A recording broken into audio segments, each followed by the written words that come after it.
large up in there. Jesus Christ. You think they were having a good living? Huh. More than that. They're living the good life. Wow.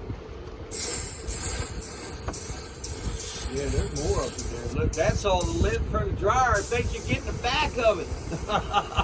Yeah, first you got to remove all the burntness. Yeah, that's the goddamn lint. And now we get into the lint just now. So that's all the lint built up in there.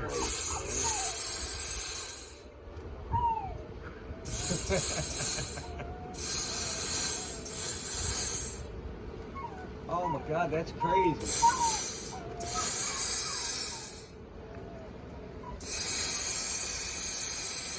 And here's why it's supposed to get your vents clean. Yeah.